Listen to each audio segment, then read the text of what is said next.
No, there is no housing report. All right, so you feel you're quite okay. Right, I'm quite okay, although I will ask the question, why no housing report, and give the opportunity for a response. But there's nothing to declare. I think, Lewis, you have a... Yeah, I've been speaking to housing colleagues, and unfortunately there's a data issue this quarter for quarter two, which means they've not been able to reconcile data, and that's why there's no performance report this committee, members. It's not an issue that just affects Nairnshire, it's wider than that. They're hoping to resolve it as soon as possible. I did ask them whether there were any other wider urgent housing matters of business that should be brought to committee that required decision or discussion, and they said that there weren't, but they're working to resolve these data issues as soon as they can.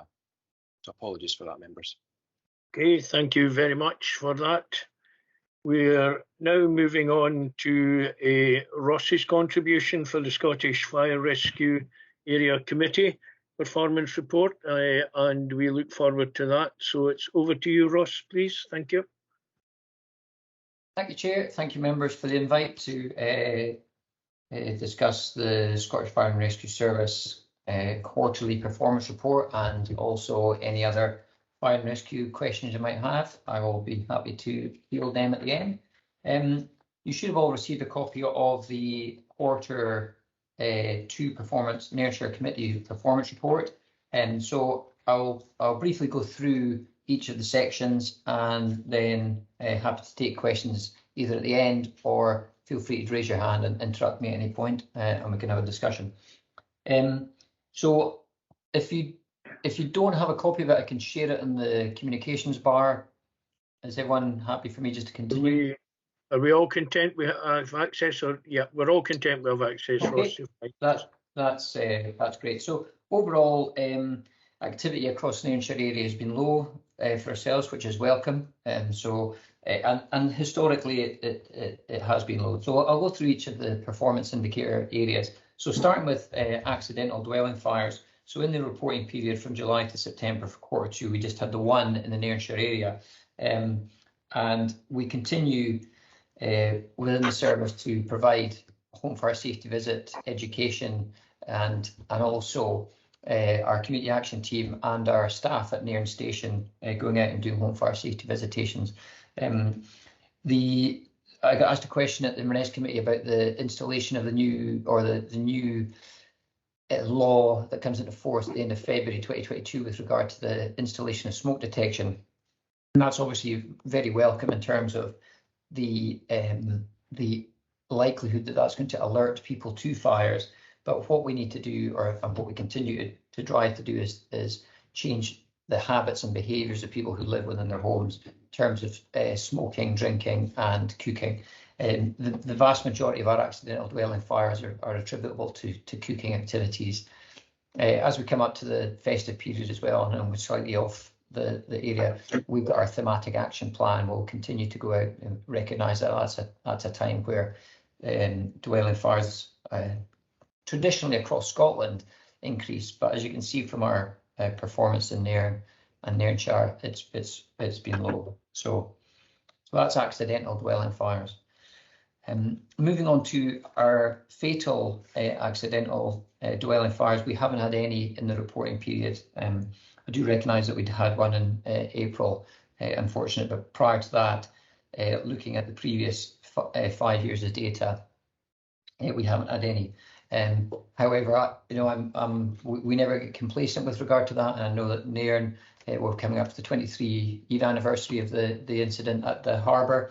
I wasn't long in the service when that happened, but it still sticks in my mind vividly. So across the service, we're still very keen, and that's going back to the home fire safety visit, and educating children, educating people within their homes is really important to us.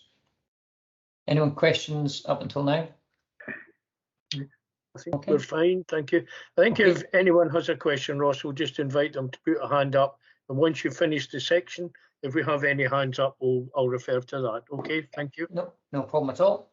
Okay, again, going on to page 5 of the report, which details the non-fatal accidental dwelling fire casualties, of which again we have none. the vast majority of these across the Highland area are usually smoke inhalation, or generally light smoke inhalation.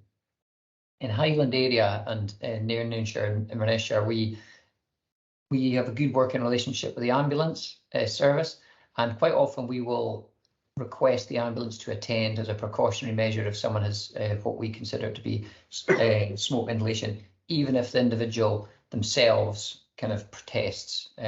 So whilst that sometimes looks like we've got, that would then be categorised as a casualty, but actually for us it's better to have that categorised as casualty than as somebody that gets treatment by the Scottish Ambulance Service as a precaution. So moving on to deliberate fires, you'll see that there was 2 in September, and those were attributable to 2 cases of refuse fires being started deliberately. Generally, the use of deliberate fires and antisocial behaviour in general across Nairnshire is very low. As you can see by the figures, apart from the kind of spike there in October 2018, very low numbers across the area, which is always welcome.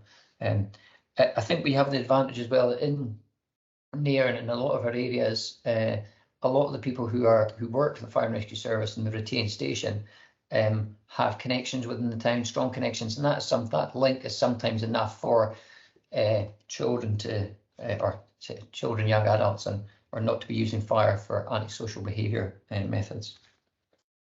And finally, again, moving on to page 7, the number of RTCs, the road traffic collisions that we've had within the Nairnshire area, it's very low again, 1 in July.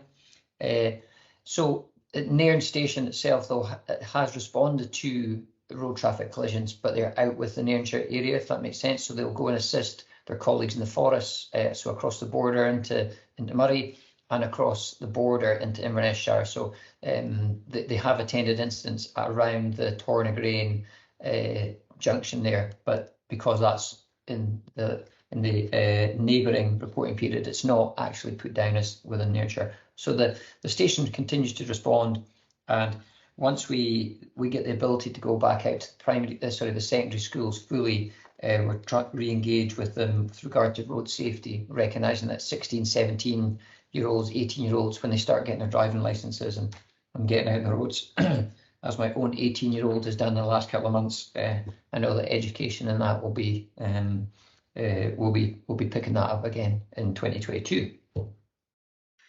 So the final reporting performance with regard to UFAS, unwanted fire alarm signals. So you see that in July 14, which is the highest we've had across that 5-year period.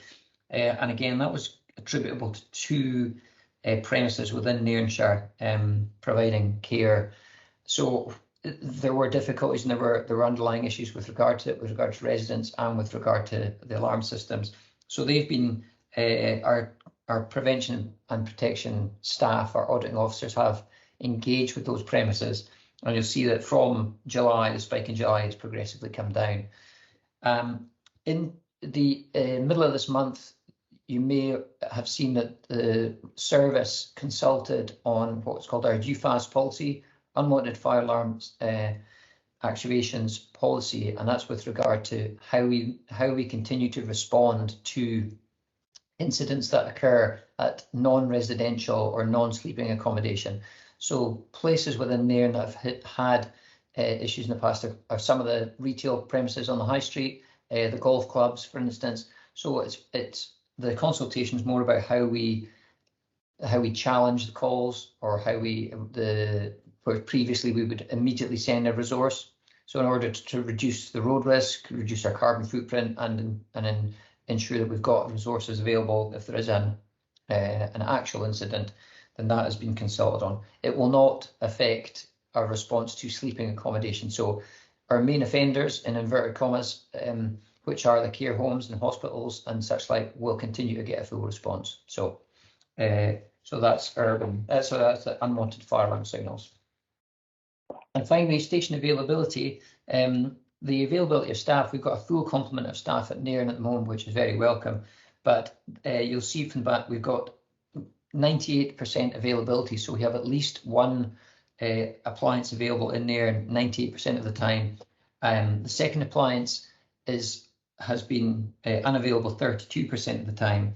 So the pressures of primary employment is something that we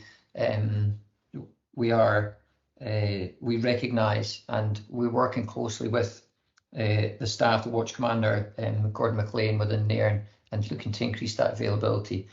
It is generally through the day that we have that availability issue. Certainly through the night, our availability is very good. The station commander, who you may have liaised with previously, Roddy Chapman, who's in charge of the Nairnshire area, and Laura McCarty. Laura McCarty is our rural, not the Nairn rural, but she covers the areas up towards Badenoch and Strathspey. And she's doing a lot of work with regard to availability. And if there is a drop in availability, she will come and kind of plug that hole within Nairn, because we recognise it's a strategic station and a strategic part of the A96 corridor. So, ladies and gentlemen, members, thank you very much for the time. I'm happy to take any questions now. Thank you very much indeed for that, Ross. Peter? Thank you. On the question of these false alarms, as it were, I assume that these do require a certain amount of resources being wasted on your part, which I guess is the reason why you've undertaken the recent exercise to see if you can change your way of working on this one. Can you give an indication of the amount of time wasted answering these calls? Yeah, it's interesting. As my first sub officer told me, says you never go to a false alarm, but you can come back from a false alarm. So what the reason we were consulting on it is there's a lot of premises that are not high risk but have their alarm systems that are linked to call handling centres, and part of that is that they will immediately alert the fire and rescue service, and we will send a resource to them. So in terms of time, it is a significant amount of time, because for a premises we will be sending 2 appliances, and that is at least 9, if not between 9 and 12 people. So from a monetary aspect, a disruption aspect, and a road risk aspect, that's significant. The time it takes to mobilise from and that's also the people responding to the station. Now, they respond to the station under normal road speeds, but when they get in the appliance, then we go under blue light. So it's difficult to give you a specific figure in terms of money, in terms of time. But what we do recognise is that sleeping accommodation, such as some of the hotels and the care homes that we've got in there, is we have to still respond to those, because they do have high risk occupants. And we have had in Inverness area, if you remember the care home fire we had at Culloden, had we not responded to that appropriately, it would have been a catastrophic incident. Probably a higher magnitude to the Rose Park fire, where 18 people died. So I think the caution is we're looking at places like retail accommodation, car garages, such as that, which present a very low risk to life, are generally operating through the day. But the sleeping accommodation, I think we still are, our legislative responsibility to provide a service. We will continue to do that, but we will continue to do that safely. So I hope that answers your question, Mr. Saggers. Thank you. Yes. Now, I was, when you mentioned the golf club, I do have a connection with the golf club, so I was little about something like that. You would make contact with the club to see whether it was a.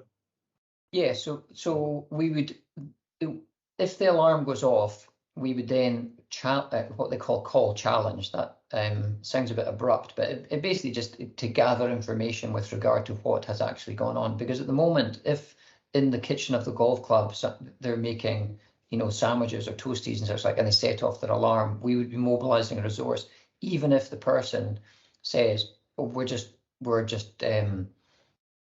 burnt the toast."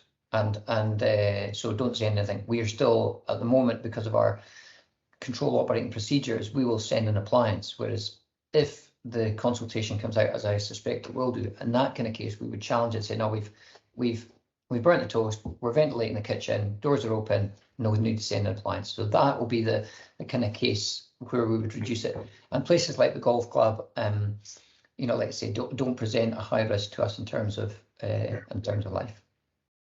Yeah, no, it seems a very sensible course of action, and your report generally is very good and reflects well on you and the team. Thank you very much. Okay, Liz, you wish to make a comment or question? Yes, thank you, Chair. It was just to ask, the manning of the stations, there was 20 and now there's just 19. Are you recruiting an additional person to fill that post? No, we are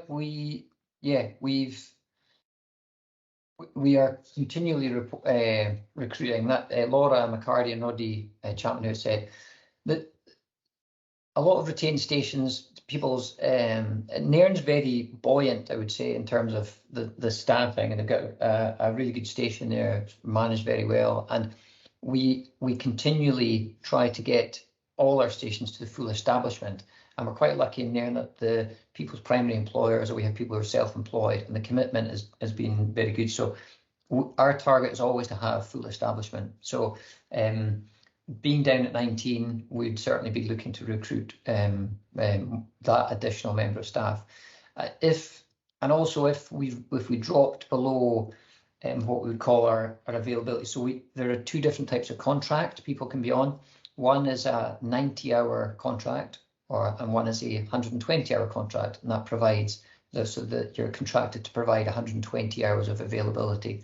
There's 168 hours in the week, in case anyone's trying to work it out in their head. So the people who are on the lower contract is because they perhaps work through the day and they can't, you know, they're perhaps working in a school or they're working in a care environment and they cannot get away from their work. So if we had a number of people on those reduced hours contracts, we would actually increase our establishment, if that makes sense. So we can go up to 22, 23 people, so that our cumulative total of hours is still at 100%.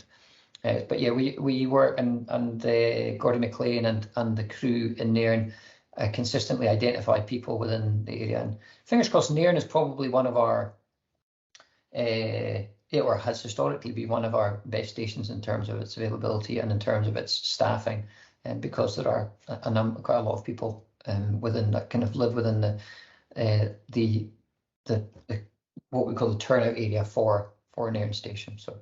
But yeah, always keeping an eye on. If you know, and I suppose, and it's a call, I suppose, to all the members, and to if they are aware of anybody who would be interested and can join the fire service, then absolutely make contact with myself or make contact with Nairn Station and identify these people. Certainly in Loch Ness and Aird area and up in Badenoch and Shuss Bay, we've much more difficulty in terms of identifying suitable people.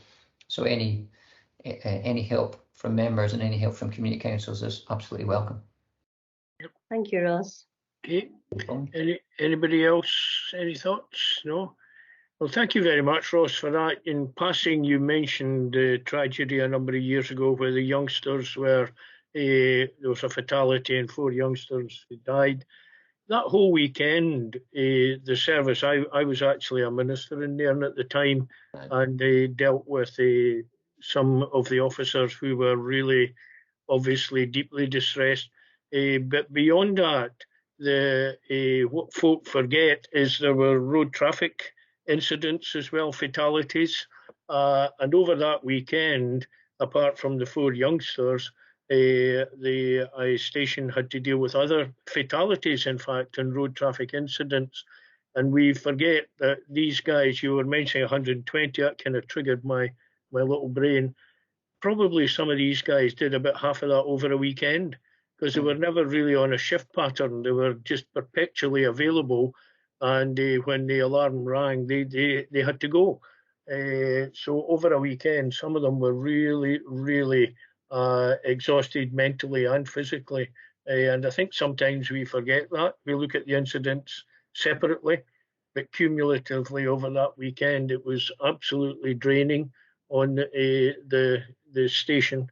But they are resilient people. They cope, and I think you also have a very good backup service to actually help and support people when they have to go through these difficult times. But we do appreciate that, given that the folk who are who serve us in the fire service are actually retained, that they don't have a shift where they're on a back shift and then they go home. They are perpetually waiting for the call. Well, not waiting for the call, but they have to be available. And I think we should compliment them on that as well, their availability and their professionalism as well. But thank you very much for the report, Ross. It's a good report, and I think in the background also you mentioned again in passing education, contact with youngsters, but I think you have contact with the community as well, and these are all good signs. So thank you very much for a good report, and we do value our station very much here in Nairn. Thank you again. Thank you very much, Chair. And just to add very briefly that myself, David, and Mr. Hannah, we've had a joint working. It wasn't within the reporting period, but at the start of November. So we've started up a joint working kind of group with the CSC team and ourselves, looking exactly at that, the opportunities within the community to do education and share intelligence, share resources, and really work together. So that's something that will be reported on the next period. So David giving me the thumbs up, so that's always good.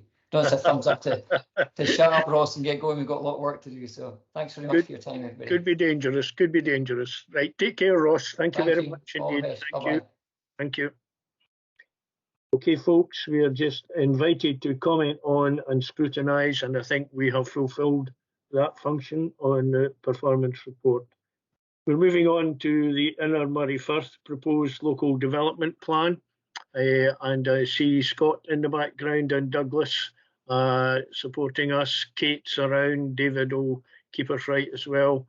So I think the best is to hand over to yourself, Scott and Douglas perhaps, and we'll see what we have. We have obviously had a significant number of representations, some of which will have gone directly to you, Scott, some of which have come to us as members. I think it's worth noting that we are on a journey. We're part of a process, and this is one of the, if you like, staging posts. So we look forward to you updating us on what's going on, Scott and Douglas, and we'll see what questions, comments we have. So it's over to you, Scott. Thank you, Chair, and good morning, members. We're here today to seek your approval for this proposed plan stage of the local development plan, and to seek your approval for the proposed plan to go out for consultation. What I'm going to do is just very briefly outline the context for the plan and some of the strategic matters that are being put to you for discussion and referral through to the Infrastructure and Environment Committee tomorrow, along with all the other area committees' feedback so far. And we're also then going to pass across to Douglas, who'll give you some of the local detail for the Nairnshire area that's relevant to your decision making today. So can I just check you can see the slides okay and that they're changing okay? Yep. Yeah, good. Okay, so the stage that we're at is the yellow stage in the middle there, or rather we will be at the point that subject to your approval of the committee of the item that's before you today. We've been through a couple of stages so far. We've sought a lot of evidence gathering, a lot of information, and part of that evidence gathering is the main issues report stage, which we have undertaken a consultation on, and which the feedback from the consultation is before you today, and which has shaped the suggested content of the proposed plan that is also before you for approval today. I'm heartened by the feedback that we received through the consultation. I think whilst it is obviously has been difficult for people, more difficult to attend, to participate in these kind of engagements because we haven't had any face-to-face engagements for obvious reasons.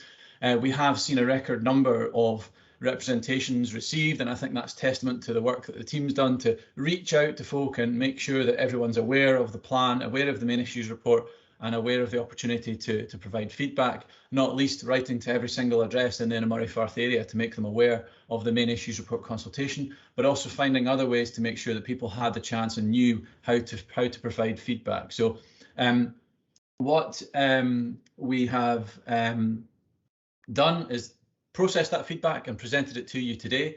What is proposed in terms of the engagement, subject to your approval today and the E&I committee tomorrow, is that there would be at least an 8-week consultation.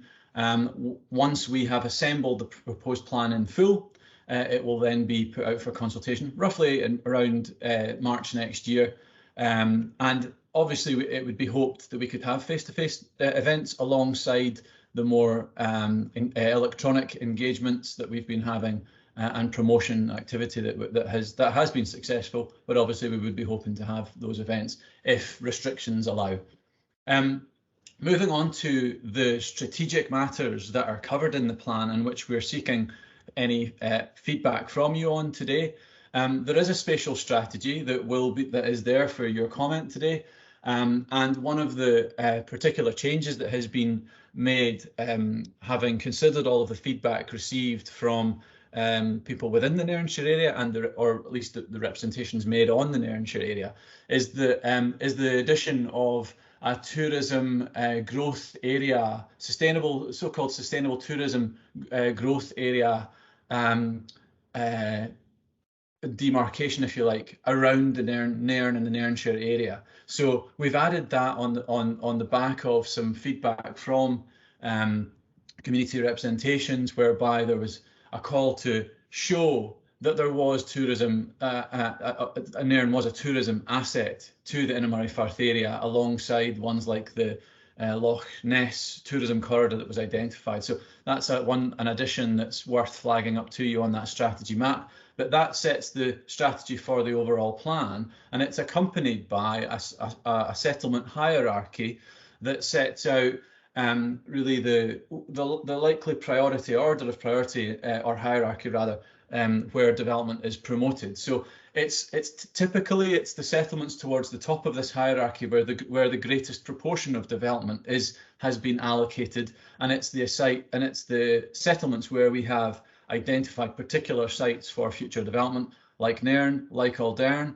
But you'll see further down in the so-called growing settlements, we have for places like Codder, we have suggested in this version of the plan, compared to the adopted one, that Codder no longer has specific allocations attributed to it, but instead that we look at so-called placemaking priorities to identify and determine the suitability of future growth proposals in settlements like Codder, and Douglas will share that with you very soon. But those are the settlements within the Nairnshire area and within that hierarchy. It's worth flagging because it's relevant to there is a small section of the so-called hinterland which relates to the policy for rural housing. Members will be aware that there's recently been an update to the Rural Housing Supplementary Guidance, formerly known as the Housing in the Countryside and Siting and Design Supplementary Guidance. The Innermurray Firth Local Development Plan gives us the opportunity to look at the hinterland area where the most stringent policy for rural housing applies. So that's the areas out with the settlements. And you may be aware that there was a small section in green there next to Believe It, where there was a suggested addition to that hinterland. That has been supported, and the officer recommendation to you is that it gets carried through to the proposed plan. It's a more subtle amendment to others that are being considered through this process that you'll see on that map there, but it's the one that's relevant to the Nairnshire area. So members, we're asking for your steer on these strategic matters that are then referred through to the Environment and Infrastructure Committee. Some of those I've just referred to. Other things that worth flagging up to you that are in the papers, the outcomes and the emphasis on the decision making and how the decisions that we make on and the advice that we provide on future developments contribute to national and local outcomes for the future. Those outcomes have a strong framework setting role for the plan. The Codder issue that I've highlighted to you, and Douglas will share with you the placemaking priorities in just a second. And then the housing land requirements that are the subject of a housing need and demand assessment, which has set the baseline requirement for future housing and has allowed us to set the housing land requirement for this plan. However, that is an issue that will be subject to confirmation ahead of the proposed plan going out for consultation. We're awaiting the final sign-off of our housing need and demand assessment, and any relevant modifications will be made to the proposed plan before it goes out to consultation. And then it's worth flagging that there are 13 new or tweaked policies in the plan that are that are within the papers that will be carried through to, that are proposed to be carried through to this new proposed plan, as well as that housing in the countryside boundary issue that I've mentioned. So those are the strategic matters that we invite comment on. We will pause at this point before we go into the more local detail that Douglas will introduce, in case there's any wish to comment on that aspect before we get into the more site-specific and more settlement-specific content. So we'll pause at that point. Thank you, members. Okay, thank you very much indeed, Scott, for that. Any members have questions? I don't see any hands at the moment along my screen. We're okay with the general introduction there? Okay. That looks okay, Scott. Maybe we'll come back to the housing land requirements. We seem to have quite a number of kind of questions on that. And even this morning, you were kind enough to respond to an email I sent. So, but we'll come back to that perhaps a little later in the discussion. We'll hear maybe now what Douglas has to say, and then we'll go to questions and debate. Okay, thank you. Douglas. Yeah, thanks, and good morning, members. What we're asking you to agree today is what sites we are earmarking for development, the sites that we are looking to protect from development to be safeguarded as green space, and the priorities, the placement of priorities that will help steer decision making for these settlements in the future. So what we are presenting, what's in front of you today, is a balanced judgment based on consideration of a wide range of issues, together with consideration of the comments that we received during the consultation itself, and ongoing engagement with consultees and stakeholders. So, Scott, if you'd like to move on. The settlements which are in the Nairnshire boundary, I don't know, has that moved on for everyone else? It seems to be, oh, there it is. Yeah, so as you'll be aware, we have two main settlements, Aldern and Nairn, and Codder used to be one of these main settlements. What we're proposing is its reclassification as a growing settlement, which still promotes development, but on a far more organic and small scale manner than the strategic allocations that are in the existing plan. So if we just move on to Aldern,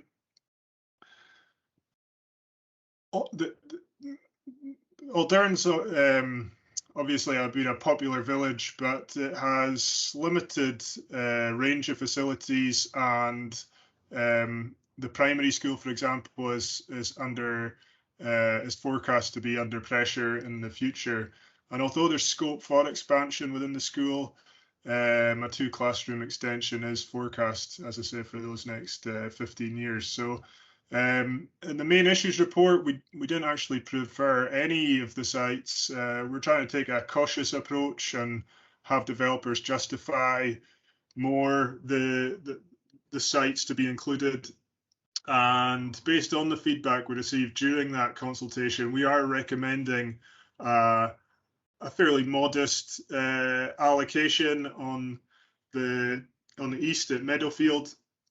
So that's, as you can see there, the ticks represent the green ticks represent the sites that we're recommending to be taken forward. So it's merging the AU01, 02 and 04 sites for development. And we think with consideration of flood risk, siting and design issues, transport, connectivity, and if it's properly master planned, that can provide an attractive and more definitive edge to to the Aldern settlement. The other sites were not taken forward for a variety of reasons, as you'll see set out in the committee appendix. We've also added in an additional placemaking priority based on comments we've received to preserve and enhance the green network within and around Aldern. Are there any comments on Aldern before I turn to Nairn? Okay. I don't see anything there, Douglas, so we can move on. Thank you. Okay. So for Nairn, the strategy remains, the recommendation is to support ongoing regeneration of the town centre together with addressing housing needs and demand through opportunities close to the town centre and specific larger strategic expansion sites, which will be closely tied to infrastructure delivery. So in general, there was a lot of support for the placemaking priorities. Not many people had issue with it. They are, as I said, guiding principles for decision making. However, based on feedback we received, we've added placemaking priorities promoting the need for the timely delivery of the secondary school to preserve and enhance the green networks, including extending those out along the coast and inland through the green corridors, and also to support the delivery of the community-led local place plan for Nairn and its role in shaping development and investment decisions. So they are additional placemaking priorities. Just to highlight, we are still promoting the importance of the A96 dualling and the bypass itself, which we intend to show on the actual plan map in the proposed plan, because it's obviously such an important aspect for the settlement. So turning to the allocations themselves, we are continuing to promote the allocation at Nairn Town Centre, which includes a flexible range of uses. The eastern quarter of the former Showfield and Achare are supported for relatively small scale housing development, and the strategic longer term vision for Nairn includes land at the east, in Nairn East we're calling it, at Granny Barber Road site that was referred to in the main issues report, and Sandown to the west, with Sandown obviously being subject to the ongoing common good land consideration and legislative process that's going through. Both these sites are considered to have the ability to provide the necessary infrastructure to fully offset and address the impacts which the development will have, and that they can be well integrated into the actual town itself. Looking at NA09, Nairn East, Granny Barber Road site, the recommendation is that it's allocated, and it, as I say, forms part of that long-term growth strategy for Nairn. The site was previously non-allocated. We took, as you can see, the only large sites to be preferred was Sandown and King Steps. King Steps is obviously now complete, so you'll see that that's to be removed. We've always recognised that it's a fine balanced decision in Nairn with many of these sites. There's pros and cons for each of the large scale expansion sites, and there is merit in, we've always recognised the merit in Nairn East. And we think, and I guess that's been reflected by some of the comments we've received in the consultation, which has included one of the community councils, looking favourably on Nairn East as a direction of growth in comparison to the other sites. So yeah, we think with suitable master planning, further master planning work, close consideration of its phasing strategy, which includes infrastructure delivery, that it can be well integrated within the town, has the ability to connect well into different modes of transport, both active travel, public transport, and the road network.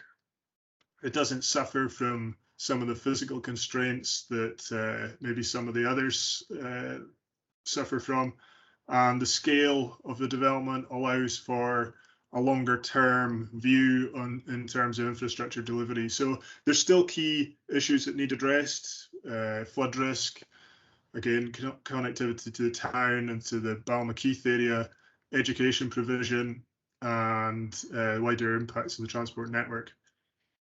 The adjoining site, NA10, just east of the supermarket, that's supported for housing, business and community uses. It's obviously going to form part of that longer term strategy of expansion to the east.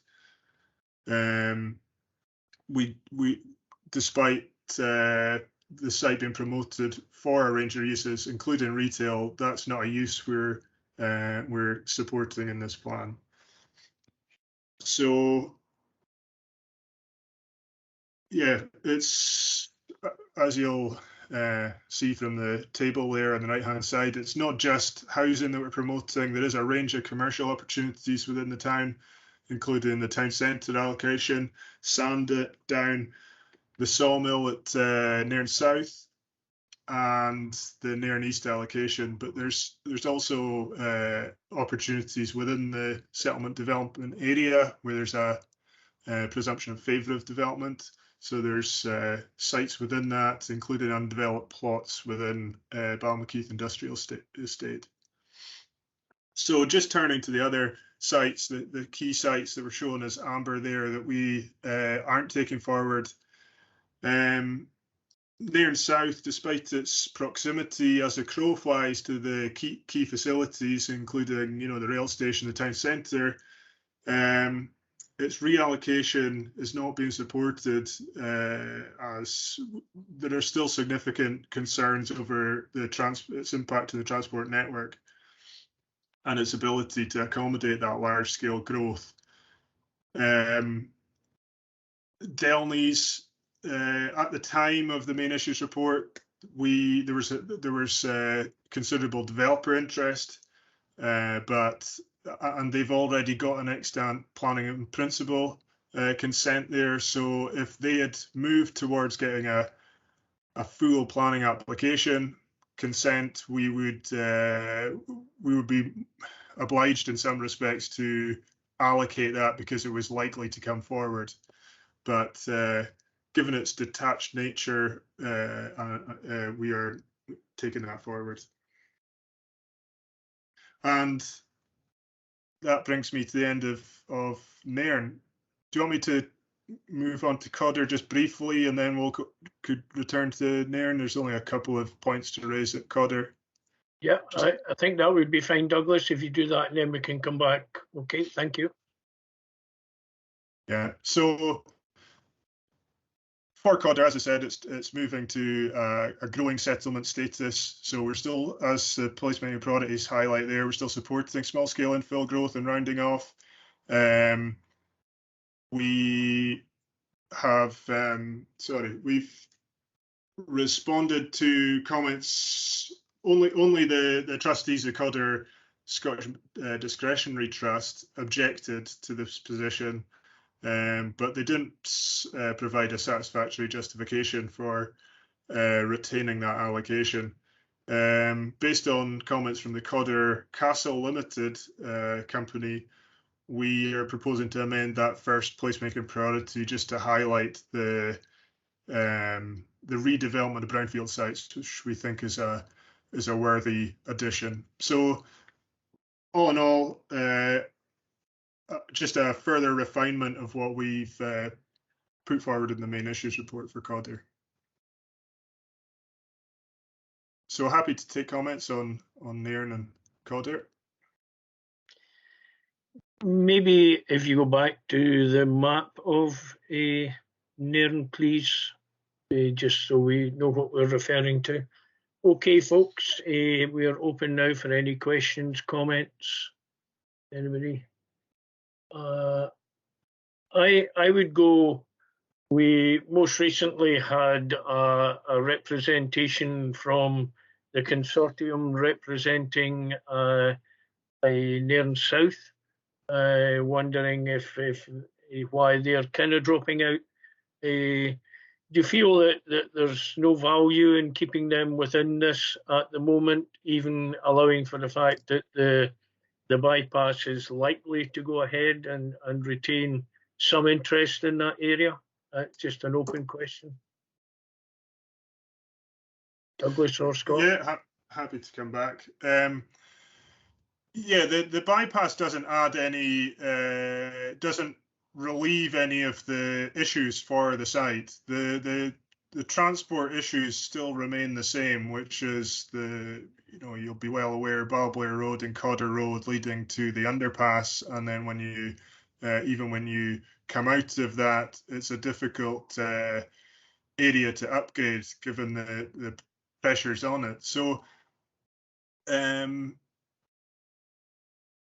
site has clearly got merit, and we've always recognized that, but they haven't demonstrated that those significant transport issues can be resolved. There has been improvement through all landowners and developers working together now, which allows for some degree of improvement in terms of the flow of traffic within the site. But again, it flows to those problem areas, and at this stage, we don't want to include a site in the plan, which essentially the principle of development is dependent on the outcomes of a transport assessment. What we're trying to reach here is greater certainty on what development does come forward, and there's still a big question mark over how that site can address those issues. Okay, thank you. Peter, I see you have, and then I'll come to Laurie, okay? Yeah. Firstly, following up on Tom's question, this letter from the developers involved with the Nairn South area talk about strategic reserve. Is this a category which you would recognise, and is there any merit in it? So what we have in other settlements are what we've had in other development plans is long-term sites, and in some regards we still retain those. So in places like Nairn East, you'll see that the allocation is only for 250 units, whereas clearly the site can accommodate more than that. And we are mindful to include the wider site so we can build in the infrastructure pressures into that decision making. This doesn't really fall into that case, and again, it brings us back to, is the site deliverable? Can it address those transport concerns? And because that issue hasn't been resolved, having it reserved just it doesn't resolve that issue. Sorry, Scott's hand up. He may want to come in with more. Yeah. Okay, Scott, if you want to complement that in some way.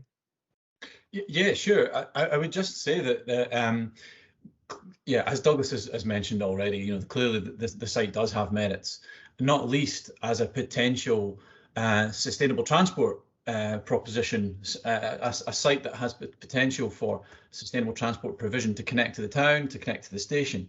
However, the infrastructure issues are significant that need to be overcome, and it's with that issue in mind, among others, that we've made that balanced judgment and recommendation to you members that it perhaps wouldn't be allocated. Now, you may wish to, you'll note that in the main issues report, it was a a so-called amber site, because we were conscious that it's obviously an allocated site at the moment, and it's a careful and balanced decision if we are to decide to not to allocate it and not to accept that principle of development be carried through to this new plan. But that decision is made in light of those infrastructure issues that need to be overcome, and B, it's also important to clarify that for this plan overall, officers have been quite careful to try and pitch to members what are considered to be the sites that have the best prospects of delivery, and to provide you and communities with greater certainty about how places can grow. And that is partly in order to help us manage the infrastructure challenges and help us coordinate the infrastructure that would be needed for future development. So I completely understand the issues that the developers put forward to you. I can empathise with their situation with the site being allocated at the moment. But if it's about trying to coordinate our infrastructure provision and coordinate that more carefully, they have put forward the issues about flexibility and the allocation of the site providing you with that greater flexibility, but it would need to be balanced with that issue of infrastructure coordination, and we know how tricky it is to make sure infrastructure is in the right place at the right time. So that's why the recommendations have been put forward to you in the way that Douglas has described. Okay.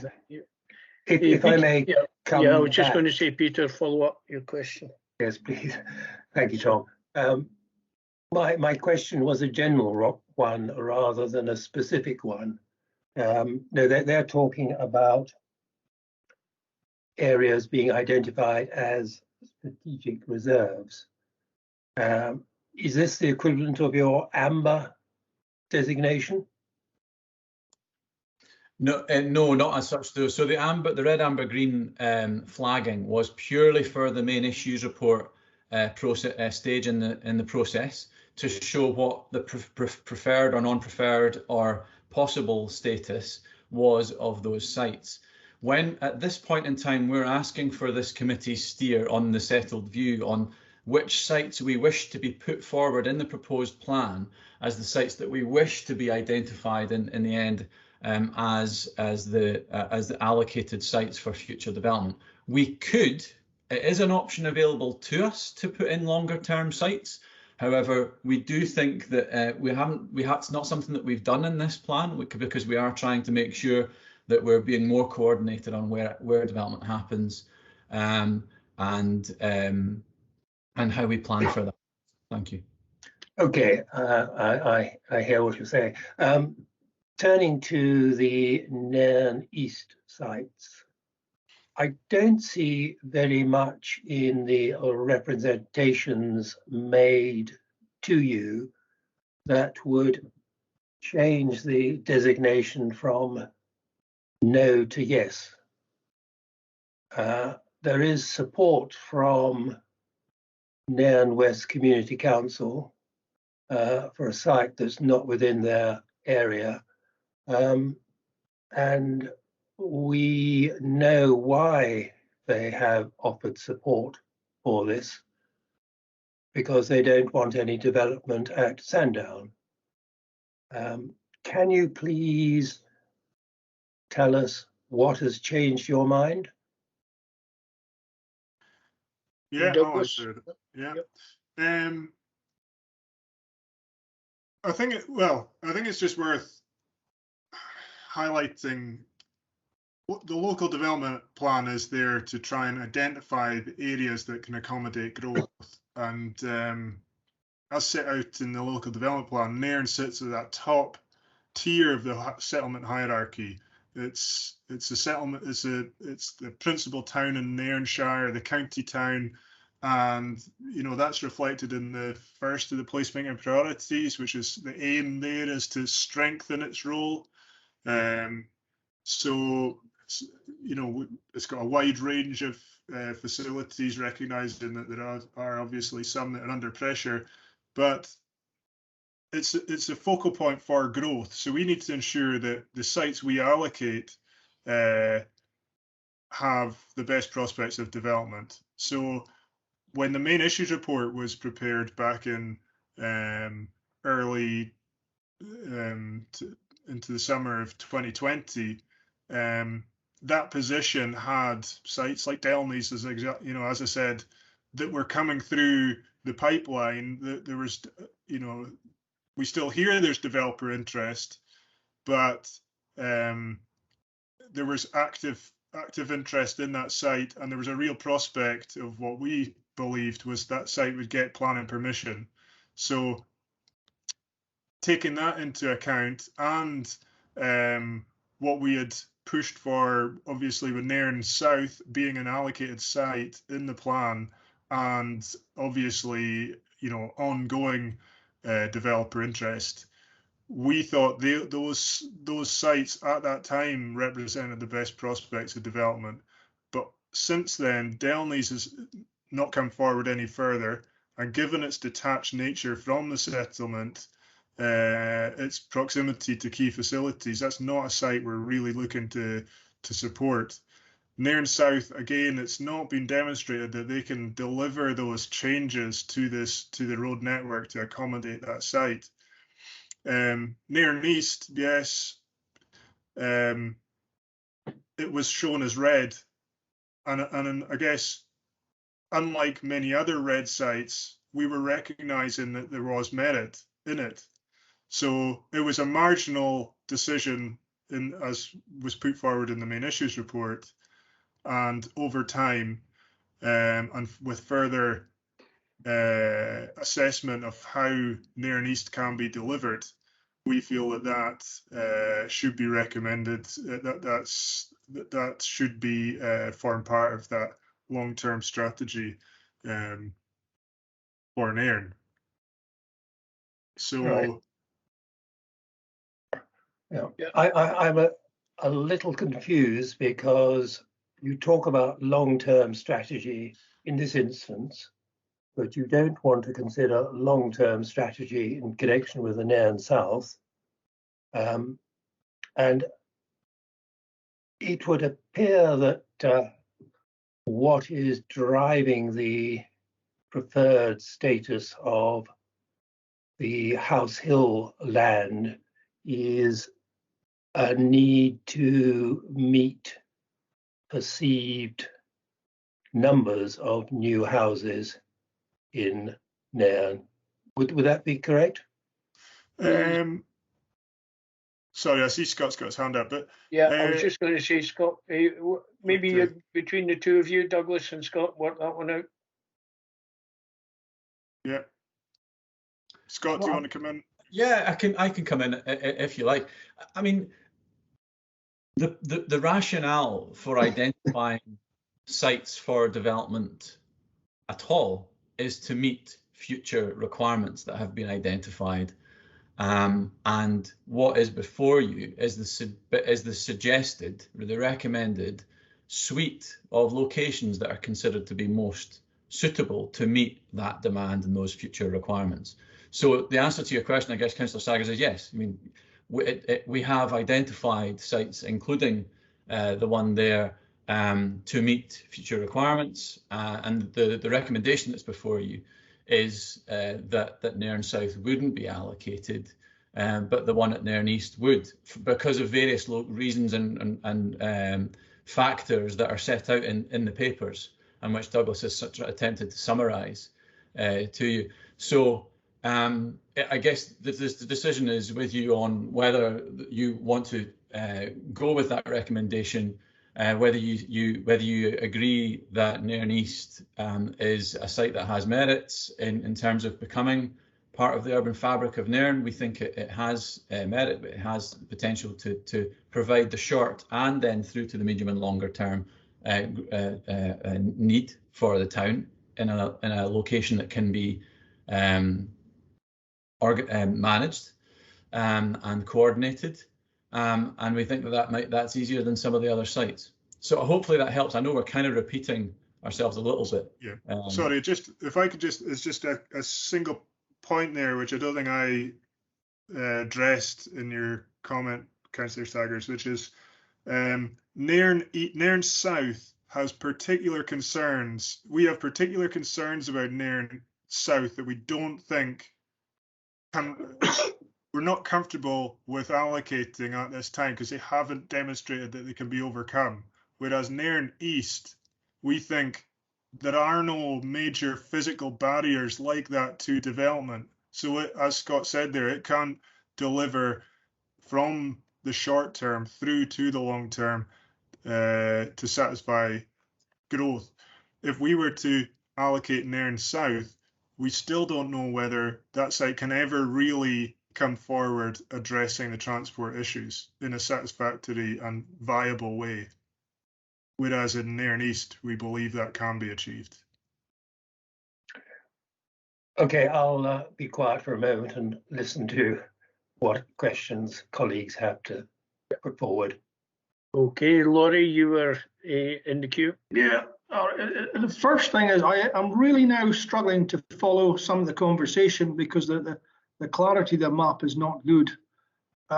First request then is, can we actually get hard copies, because we're going to be pestered by the public on this, and I'd like a hard copy to put in front of them when talking to them. Secondly, up at Nairn East, you've got a wee bit of green NA02. Is that actually not been developed?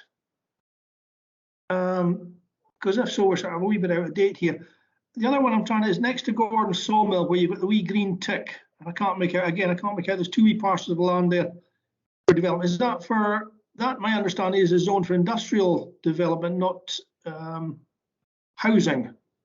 And the last point is, more importantly, I've had members of the public concerned that this is actually a sort of not so much a done deal, but how do they actually alter and change this?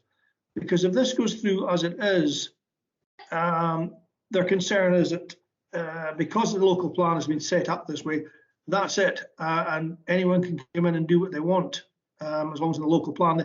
It's too late. In other words, it's too late to try and oppose any building infrastructure or development. I'd like that one answered as well. I think that'll do for just now. Okay. Yeah, I'm happy to answer those just now, and you can come back with any further comments.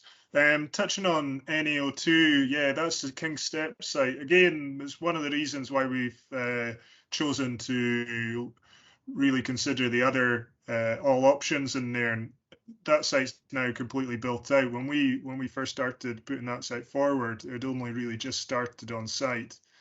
So they've been developing at over 30 per year. So that site's now built out. The NA07 site in Nairn South is supporting the expansion to the sawmill. So that's only a component of the Nairn South sort of proposal that came forward last time round. So only the industrial commercial aspect that's been supported there. In terms of, you were saying, does the plan just, does your decision just completely pave the way for a planning application coming forward and no further influence on that? That's not the case. What is being put forward, what you will be approving is the settled view of the council in terms of what you think the future plan should contain. And in terms of decision making, it does hold weight now. The main issues report didn't hold any weight. What's the red, amber, green designations or status that was agreed this time last year didn't hold any weight. The proposed plan does, but essentially there is, this is what you're approving is that it also goes out to consultation for further debate, and there's also the government review prior to its adoption. That only at that point does it receive its full support in principle and full weight in decision making. So the proposed plan will introduce developer requirements on the back of the decisions today for each of the sites. A delivery program is also produced to sit alongside the proposed plan. These set out what the infrastructure requirements, what the developer requirements will be for each of these sites. So there is still a process to go through, and this isn't a blank sheet of paper for a developer to come forward. There's still clearly a lot of debate and a lot of detail that needs to be added to the plan, and that comes prior to it being published in the new year for consultation, and then again based on the comments we receive. David, I see you wish to come in. Maybe perhaps you have a comment here. Thank you, Chair. Yeah, just to add to what my colleagues have said, I think what you're seeing in front of you is a clearly structured hierarchy, as has been mentioned by Scott and I think by Craig, just earlier by Douglas. Sorry, I'm transposing the two colleagues who I work with closely in the planning team. The fact is, it's a hierarchy. So there's a judgment here which the officers have given you very clearly, and they've given you a sort of a schedule of sites in accordance with their potential use and the challenges associated with them. There will be sites that you think that may be accessible, etc., but officers have given you a clarity on that those have challenges around them, which mean that it's not appropriate to include them. I think the other point to say, Chair, is that Scott referred to a really clear time and line, a slide earlier on, which gives you exactly the detail of where you're at now in the process, and I think Douglas has explained that really clearly. So in answer to Councillor Fraser's point, to the Provost's point, we're very clear as to where we're at, very clear as to the influence that the public have going forward, and ultimately these aren't planning permissions you're granting here today. They're just consents to include within the local plan, and that ultimately the planning process, which is a statutory process, which will be taking each application on its merits, will be applied to any applications that come forward. Thank you.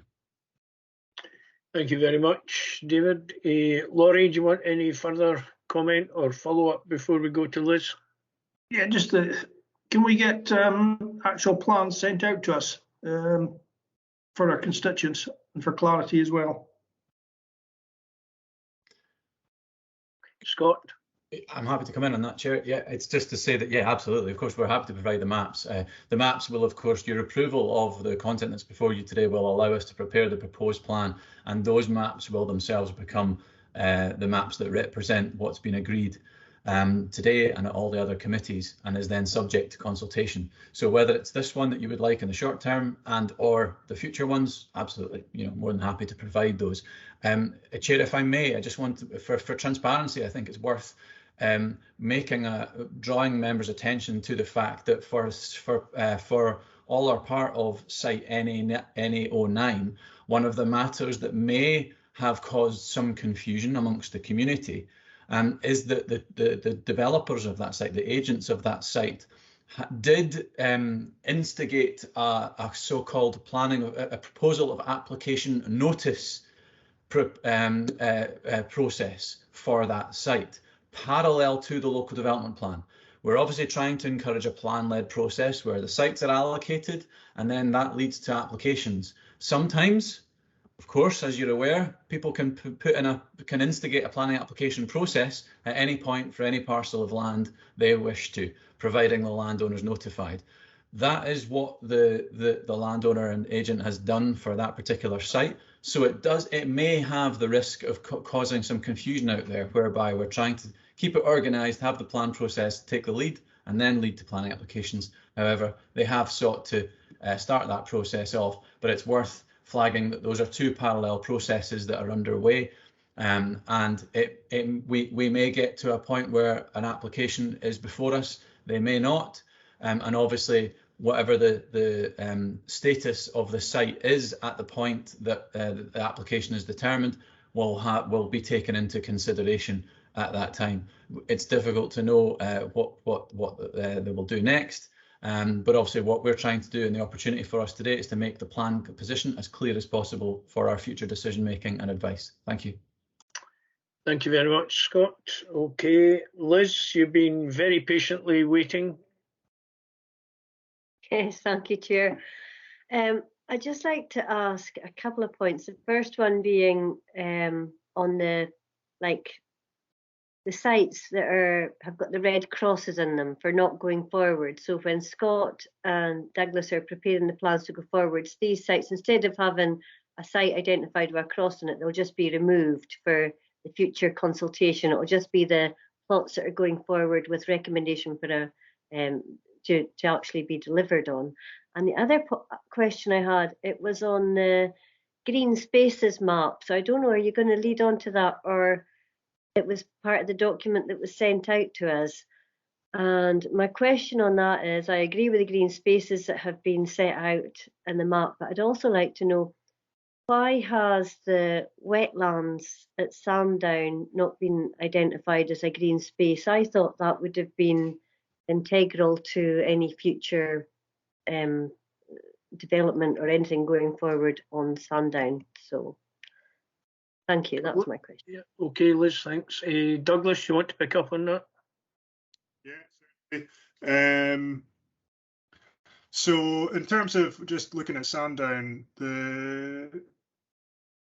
I think you're right. I guess that it's not an accessible site really just now. It forms part of a field, an agricultural field. I guess that's why we haven't included it. It forms part of the development brief, obviously.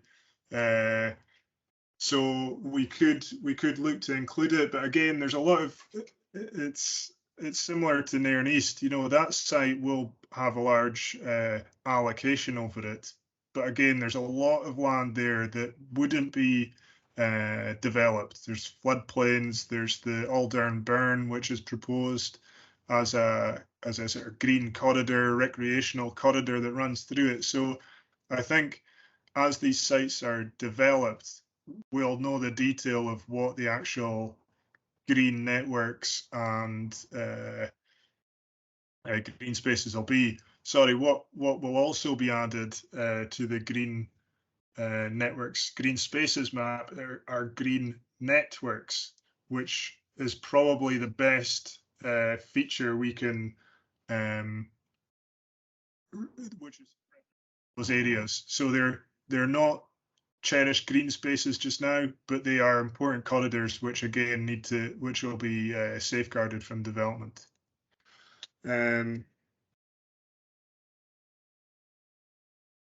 Sorry, what was the other point? The other point, Councillor MacDonald. It was about are you removing the bits that have got the crosses on them for the plan that's going out for further consultations? Because it'll reduce some of the confusion, I think, and some of the representation that we've had. We've all had a lot of representation, and I think if people don't realise that these, like Nairn South, for example, which a lot of that is coming out, they can just see what's up proposed. Yeah, sorry. Yeah, I can confirm all the ones that have the red cross will be removed. And you're right, the proposed plan map will be a far easier one to understand. It won't be shown as color code, as a traffic light system. It will be, housing or a sort of shade of red, mixed use or yellow. It's the sites you'll be more familiar with through the existing local development plans. So yeah, that will be published alongside the within the proposed plan in the new year. If Councillor Fraser, you were suggesting you'd like a hard copy, we can, as Scott was saying, we can provide you with this, which we recognise includes the main issues report status as well, and we could provide you with the proposed plan content as soon as possible when we've set that out. Okay, could I maybe two areas perhaps? Hey, Douglas, you mentioned the Delnays site, which now got a red cross on it, as being isolated.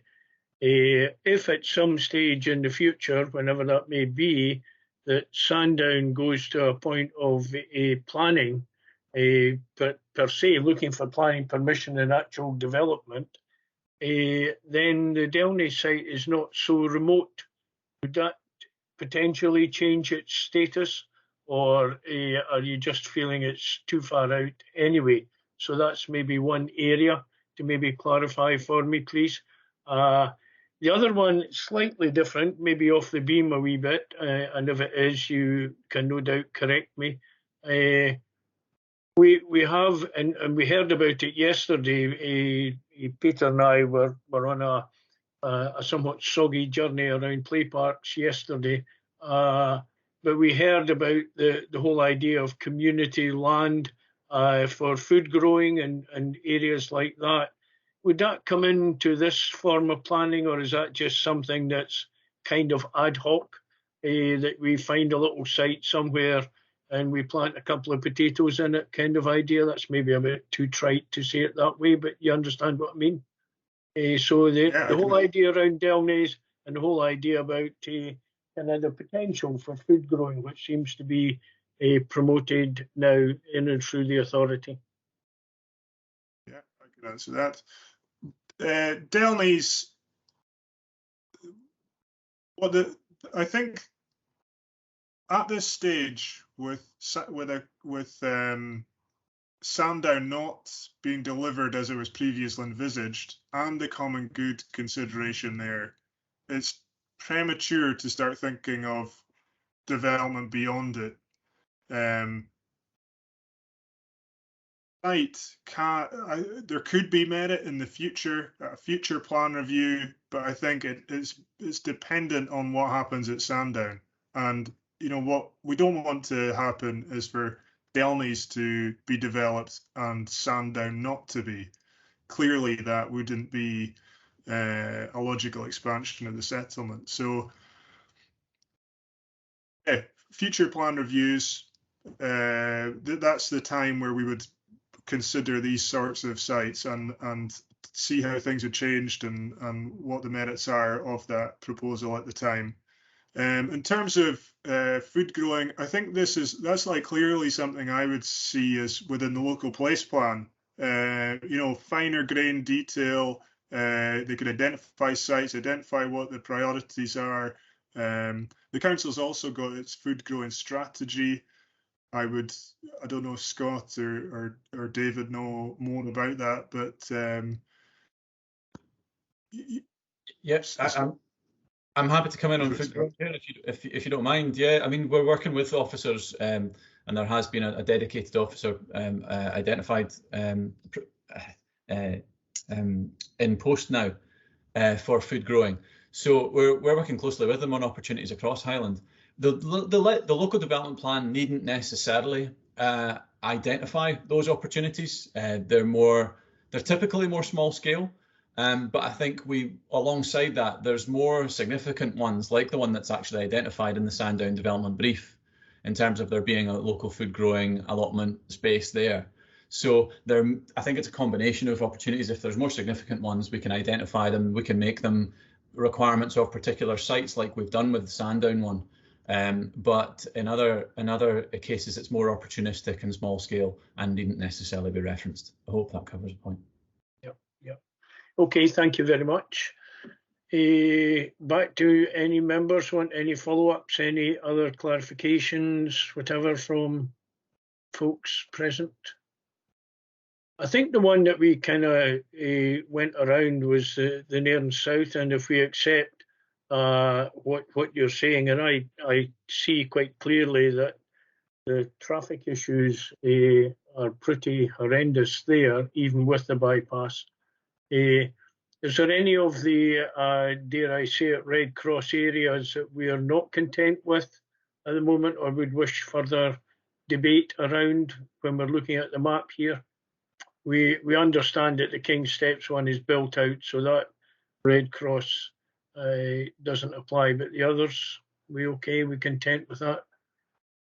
Perhaps if we could look at the plan at Aldern, please, Scott, if you're the one in charge, and just make sure we understand exactly what's there. So there are a number of Red Crosses there. Do we have any issues with them? Are we content? Can I just ask there, just a wee bit of clarity? You mentioned in there Montrose Hollow is not suitable. Is that the actual bit saying Montrose Hollow, or is that the width with the Red Cross further up?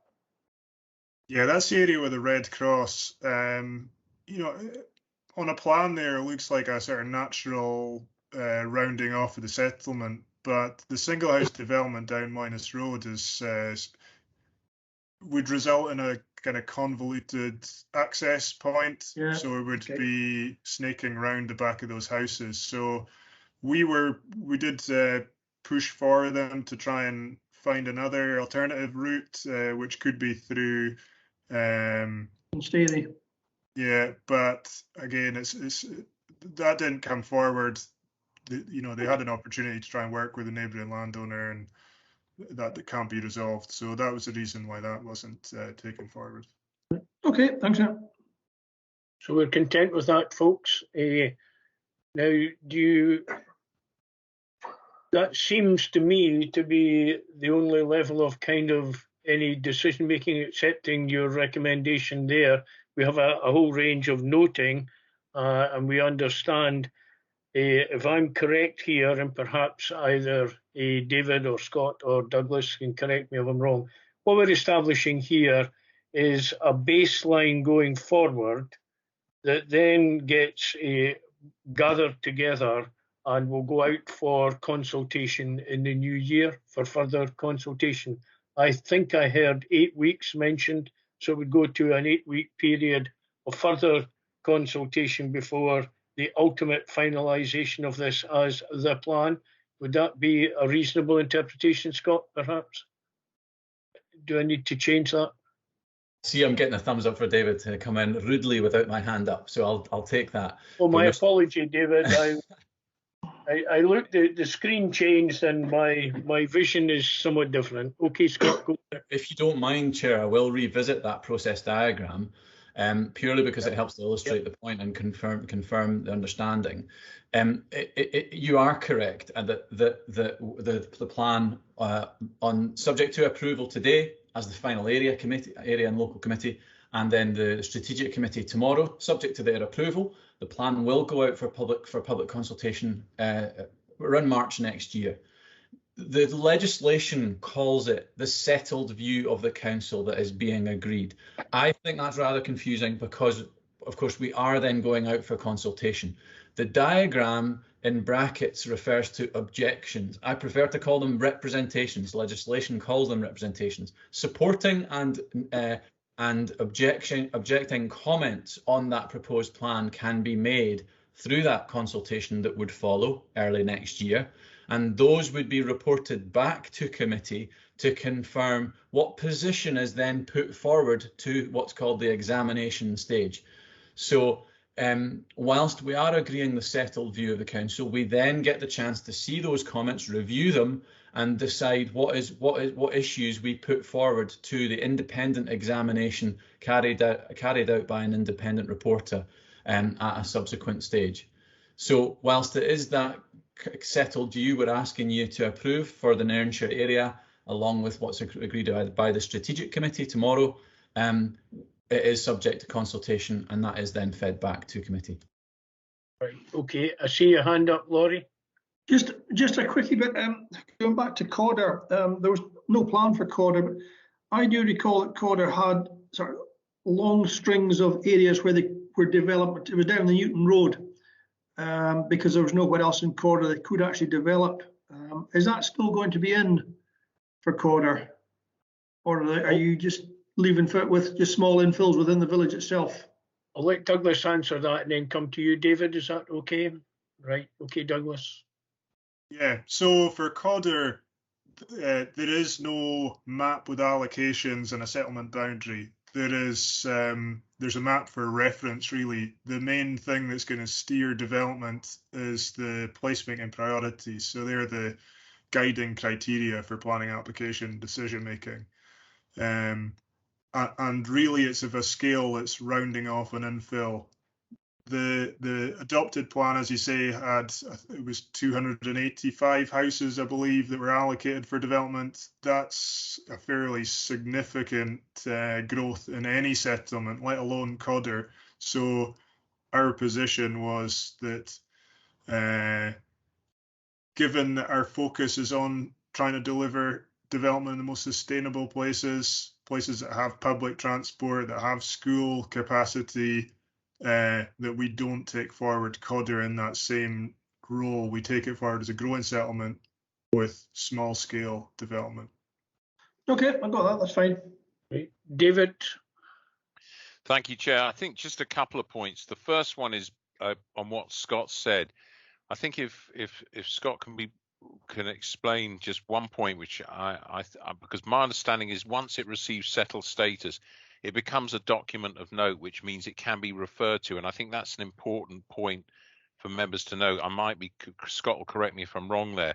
The other point is that going forward, I think noting members' sort of questions around the applicability of the plan to sites, what sites are in or out. I notice Anthony's here from our corporate communications team, and I think it'd be very helpful if it's seen appropriate that a press release is issued on behalf, through the usual mechanism, Chair, clarifying what the area committee have agreed to today and exactly what that means, so that it helps in terms of informing the public. I'm sure that's already in hand, but I thought I'd say it for the sake of completeness.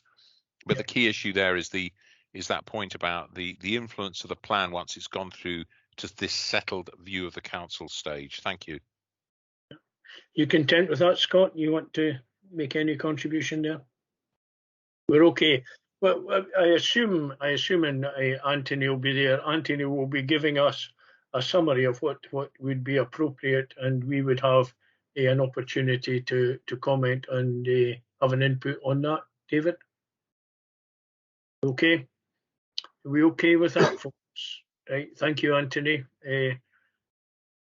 Right, folks, so we have a whole list of noting, etc. here, which is on our agenda. So we go down them. If anybody is in any way unclear, given we've had a fairly full debate, we know there is still a degree of flexibility inbuilt here. So let's go down what we're asked to note: the issues raised by respondents to the consultation on local city committee specific matters, and agree recommended responses to these as detailed in Appendix 1.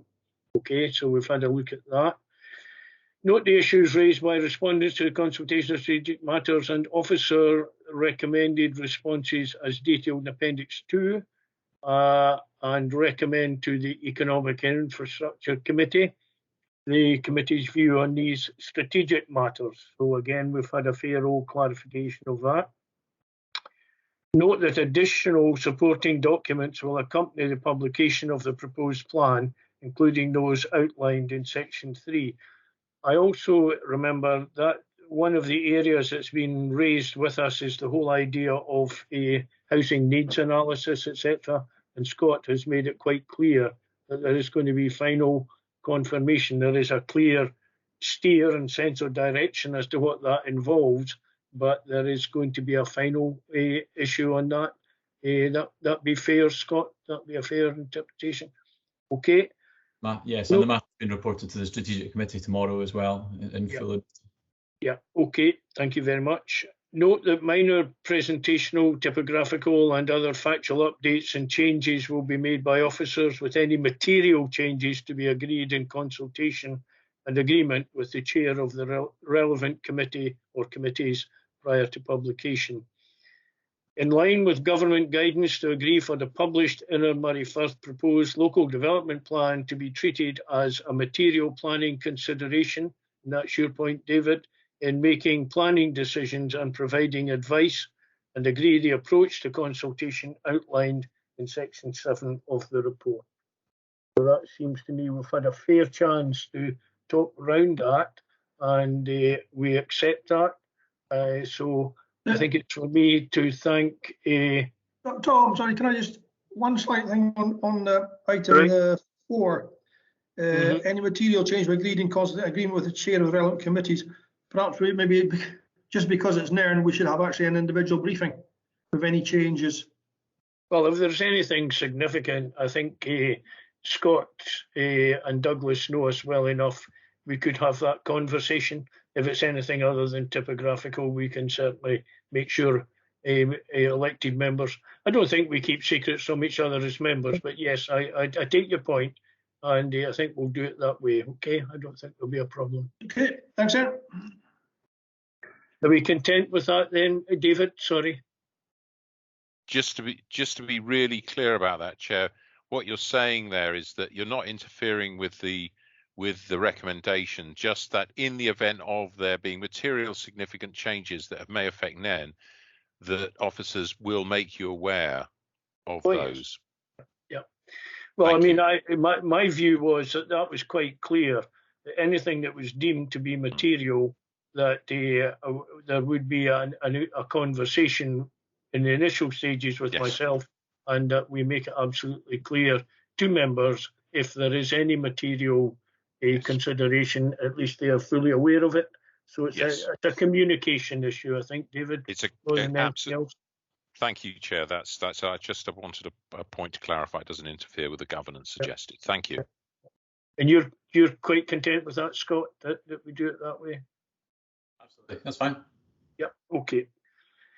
So we're quite content, folks, that we have we're now moving on to, or this process is now moving on to another stage. Okay.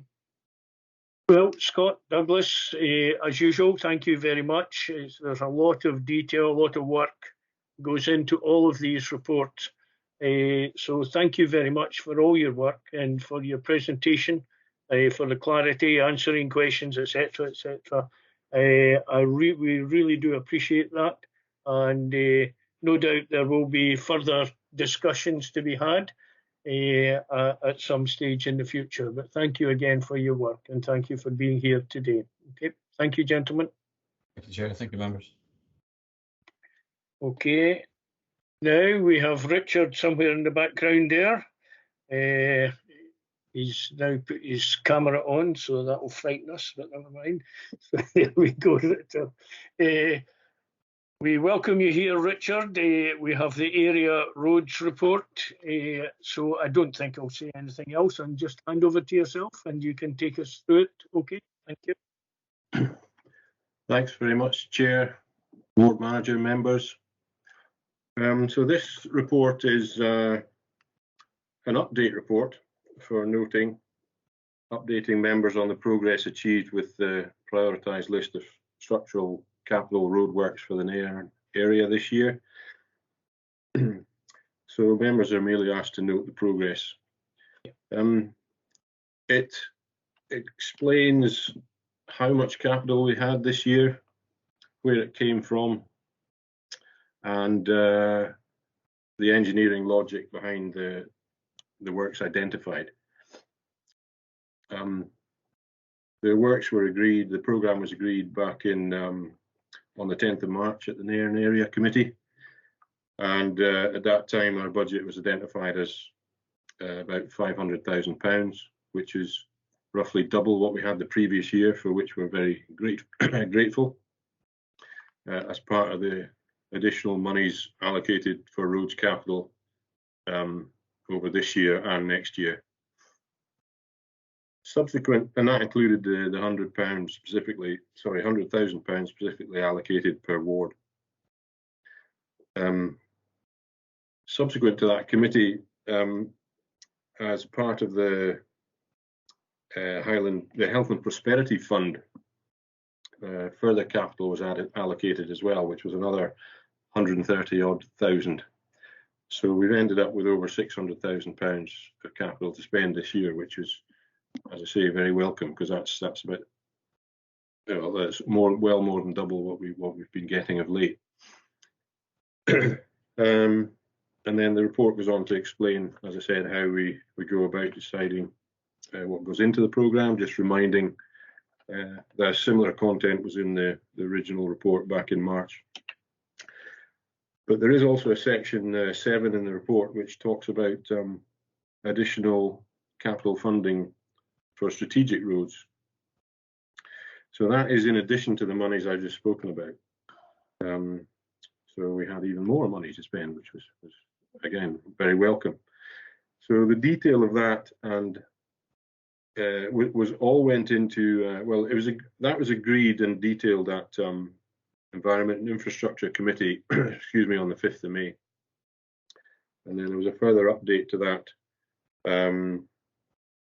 later in the year, on the 1st of September. So all the details are in there, but in terms of Nairnshire, as it says in section 0.5 in this report, A939 is our main strategic route, and that is where monies were spent. So we were allocated roughly about £140,000 there, and over this year and next year. So we've spent half of that this year in patching works, which are visible on the A939 Nairn to Granton Road, and we'll be hoping to do some more next year. In terms of next year, next year's programme is intended to come to this Nairn committee in the new year, as soon as we can in the new year. Obviously, things can change over the winter with the freeze-thaw action of the weather, so those decisions tend to be taken then. Excuse me. So the appendix in this report, I'm trying to keep it really simple. Basically, the same appendix from the March committee, but with a column added where it says complete or otherwise. And I'm pleased to say that virtually all the works are complete. Excuse me. Apart from one, which is the Westbury Road resurfacing, which is, you know, the most central, most high-profile one probably. But we've had our challenges this year. Despite the success we've had here, contractor availability has been a real issue throughout the Highlands. In simple terms, it's if there's a sort of boom and bust situation when it comes to public availability of public money for roads. So when it's a boom situation, the contractors don't have the necessary to scale up quickly, and so they become very stretched and in heavy demand from local authorities and trunk road authority as well. But we managed to get some windows there where we're not doing trunk road work, and we're able to do our work with significant amount of effort and planning on the part of our officers. I'm pleased to say we managed to do that. And obviously we're already talking to them, because we may not have the schemes agreed yet, but the monies are roughly known for next year, so we're already talking to them for next year now to make sure we don't miss those opportunities. In the wider context as well, sorry, just to say that not all the works are done by contractor. The surface dressing programme is all done in-house, and we had a much bigger programme in Nairnshire this year, so again, that was a success, managing to deliver that in-house. We've had various constraints this year.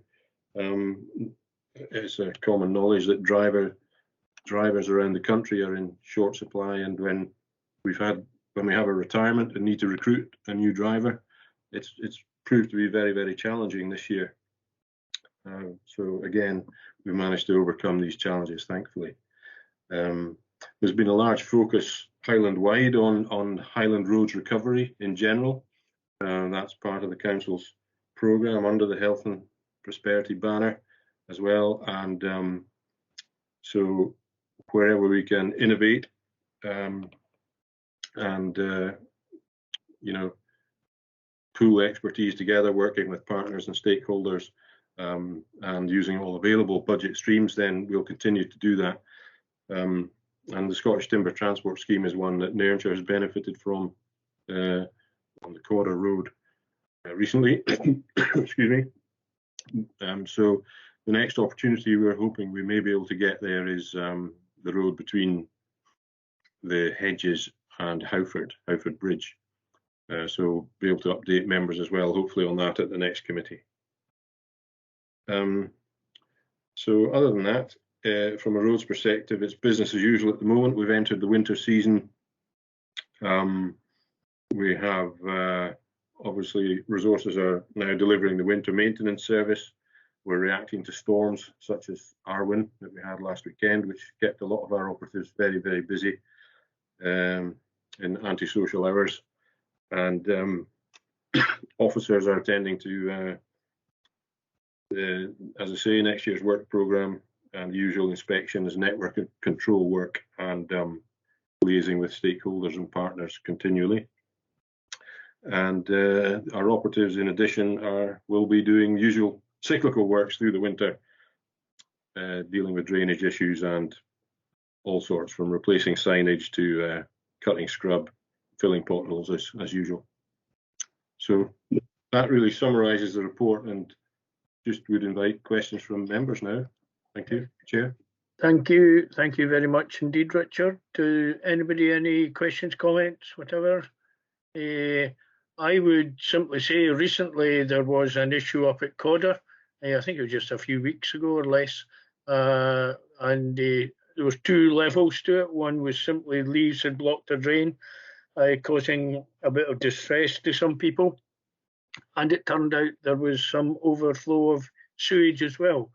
And I very much appreciate the fact that there was almost an instantaneous response to that, certainly very, very rapid response to that situation. It was all cleared up. Folk in Codder appreciated it, and I did pass that on to Craig, and he made sure everybody was aware that that response was appreciated.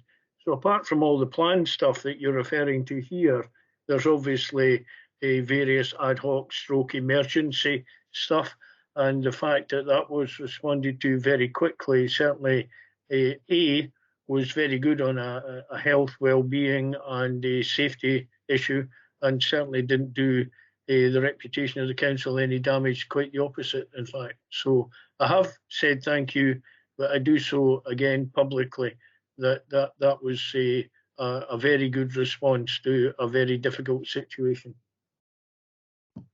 Anybody, any other thoughts? We're all quite content that things are going ahead as best.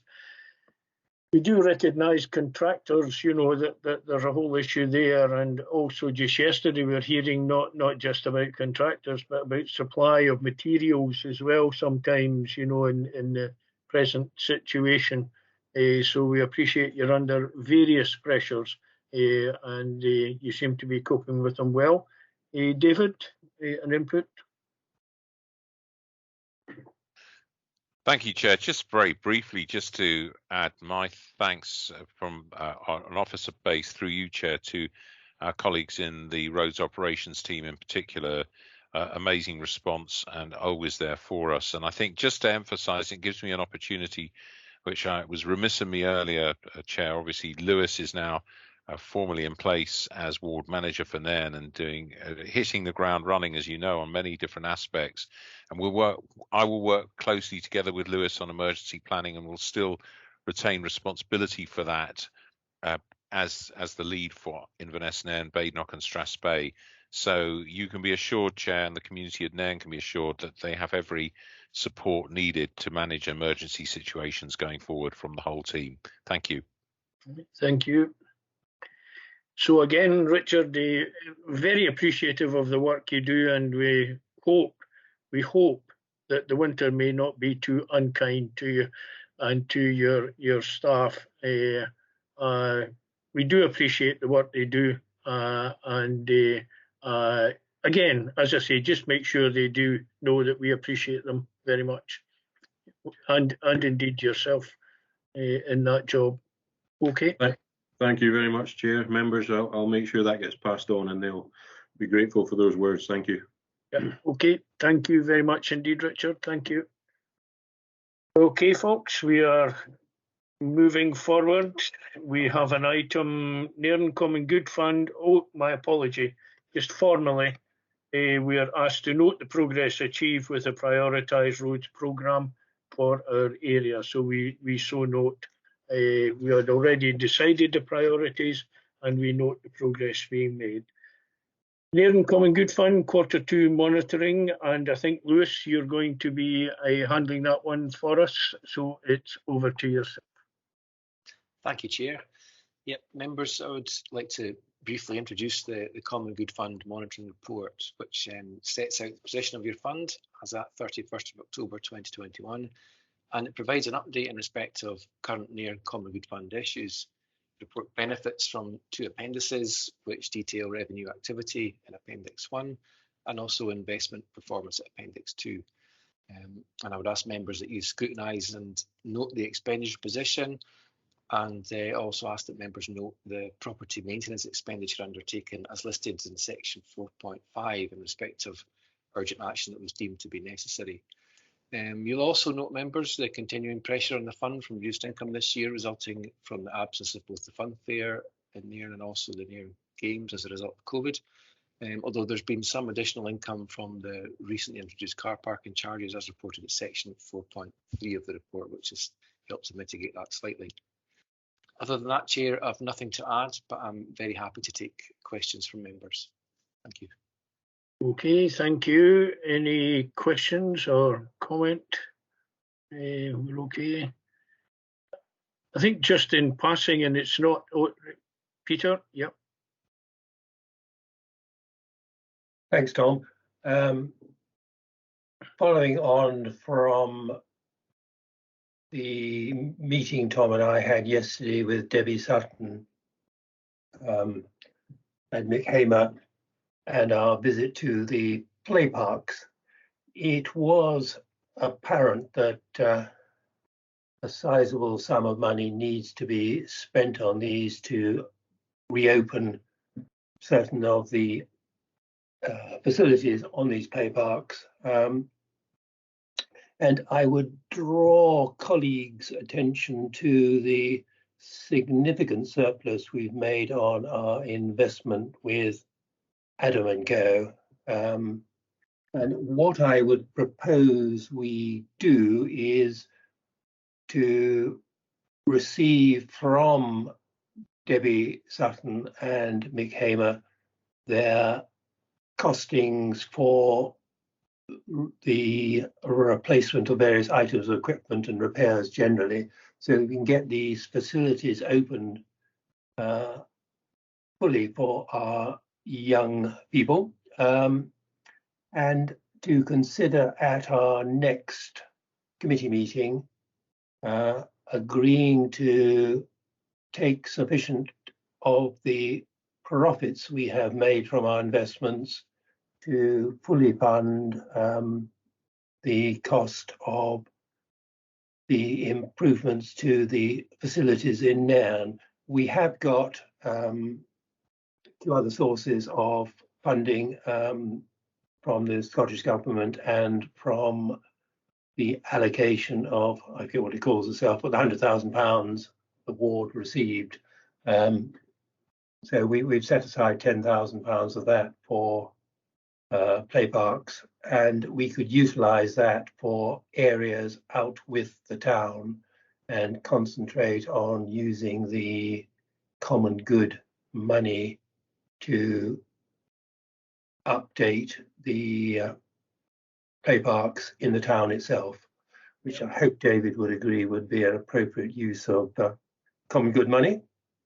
So that's what I would like to suggest. We have a report brought to our next committee meeting in March, by which time we should have full costings, and we can then have a look at that and decide accordingly. I'll come to you in a moment, Liz. Just in passing, if we note that's not a formal proposal, that's a mention on the back of the fact that we have surplus funding. So it's a note that we might wish to take that forward. Just a kind of clarification on that. Liz, go for it. Yes, thank you, Tom. I'm aware that the Nairn Play folk have had their meeting, and they would like to, they were going to be putting in additional equipment, but they've changed their minds and they're actually going to be replacing the equipment that the council's been taking away, the swings and the slides. So perhaps we could do a joint project with them if part of this is for the Riverside area. That would be quite good. I think if I may just say, yep, we've raised that issue. It's raised its head. I don't think we can legitimately progress that any further at the moment. I think that maybe if we ask Lewis maybe to put that on our agenda for our business meeting, and then we can prepare a proper report, understand exactly what's involved. The main issue, well, not the main issue, but one issue around this is that Mick Hamer, our community services manager locally, has been trying for months now to get proper costings from the companies and hasn't been able to do so. So again, that would enable him, along with Debbie, to find costings, and we can then look at that in light of this report. So we're doing it in light of this report here, that we may wish to consider allocating funding on that as a priority going forward into the new year. Lewis? Thank you, Chair. Yeah, we can certainly look at the potential to use the fund, as was suggested here, as a means to upgrade play areas in Nairnshire. I'm happy to work with colleagues through the Ward Business meeting and with members on that over the coming months, and bring a paper back to committee in March, which sets out options, obviously in the context of the financial capacity of the fund and any other funding streams available, and we can bring that back for member discussion and decision. In terms of sort of wider play parks, Nairn Play mentioned there by Councillor MacDonald, yeah, I think we can quite quickly bring an item to Ward Business summarising where we are with the play parks and looking at how we take that work forward. I think that will be for another day. I think we flagged up that it's an area of concern for us, and in light of the performance of our Common Good Fund, there is an option that we can exercise there, and we'll discuss it fully, at our Ward Business meeting, and bring an appropriate report for final decision in the new year to our next Nairnshire committee meeting. Just to finish that one off and not spend too much time on it, I think both Peter and I were absolutely impressed and astonished to an extent what happened up at Codder when the local community took responsibility and shared the work with the council, and they took the view that the play park belongs to Codder. They factored in support and funding, but there's a tremendous amount was done locally by the local people to enhance the options, I may express a wish that other areas in our community folk might do the same, that if there's a shared responsibility, we can make this place look a lot better. And I think Peter would agree with me, it was tremendous to see the actual play park up at Codder and the work that they had done. Okay, they got funding, they got support, but they made the best value of that. So they made every single pound that they were given probably worth about £2 in net effect. So I think you would agree with that one, Peter? Certainly, yes. They paid for and erected some new wooden fencing around the play park, which certainly enhanced the aspect of it, and it does look very, very smart now. Yeah, okay. I think we've exhausted that and I think we've flagged that up as something that we're going to carry forward, not entirely in relation to the Common Good Fund, but that might be a connection that we make at our Ward Business meeting and prepare a proper report. Once we need the costings, yeah, thank you very much, Liz. We need the costings, but and Mick is chasing it quite hard, and we've got Debbie on the case. So anybody wants to fight with Debbie, good luck to them. So that's fine. But I think we're okay. No other questions specifically on the report here. We've kind of talked about an aspect of our community around it.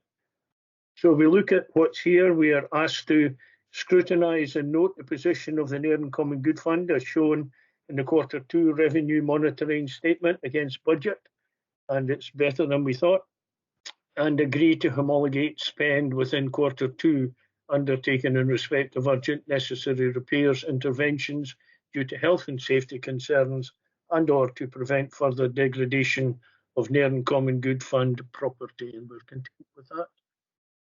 I think in passing it's good. We've had one or two very good discussions, and we probably have had them because we have someone called Peter Saggers as a councillor, where the investment policy has benefited us enormously. So I think that is to the benefit. He's gone off screen now. He's getting embarrassed. Terrible. You've upset him. He's had to leave. Oh, he is. He's back again. We thought you'd gone because you were embarrassed that we were trying to say you were a nice guy, you know. He had a hat on yesterday, and this had nothing to do with this meeting, but he had a hat on yesterday, and I suggested he might give it to Boris Johnson. It would save his white hair shining all over the place. But I don't think we're going to go down that road, Peter. But so again, we were just in the process of saying thank you very much for your advice, Peter. And it's certainly benefiting the Common Good Fund going forward with investments and so on. Lorraine, you have your hand up. Sorry, I didn't notice. Yes, Chair. Sorry, it's just to say that I lost connection. I had an interruption in service there for some reason. I'm really not sure what happened. So I was just wondering if you could maybe recap. Is there? I don't have what said for this item, I'm afraid. We'll have a recording, will we not? We will. Well, I hope so. I'm hoping that the recording will have still continued, even though I lost my connection. So, what point did you? Just when Peter was just about to start with his comments on the Common Good Fund. Yes. Yeah. Well, I think you could summarise it almost in a sentence, in the sense, Lewis, I'll come back to you in a moment if I'm not correct in this. We were not directly talking about the Common Good report. We highlighted the fact that we were aware of need to improve the play parks in Nairn and Nairnshire, and that we flagged up that we would take to the next ward business meeting a full, well, we will consider at the next ward business meeting a full report on how we might improve the play parks within Nairn and Nairnshire using allocated funding and adding funds from the Common Good, potentially adding funds from the Common Good to meet that need. That sounds a bit complicated. That sounds a bit dodgy, but I think that kind of captures Peter. Hey, David, sorry. Yeah. I think you have, Chair. Just to perhaps tweak it just slightly. I think what you agreed was that you would, on the back of exactly what you've just said, you would take a briefing to the next Ward Business meeting with a report to the next area committee, which would include the implications for the Common Good Fund in respect to taking forward your desire to improve play parks. And that's all in the context of the overall funding packages available to support play park improvements and encouraging communities to get on board with those opportunities. Okay. Did you manage to get that, Lorraine? Are we okay with that? Yes, thanks very much, members. Thank you. Okay. And that we have the minutes which are there for approval, and we're content with them, are we? So thank you very much, ladies and gentlemen.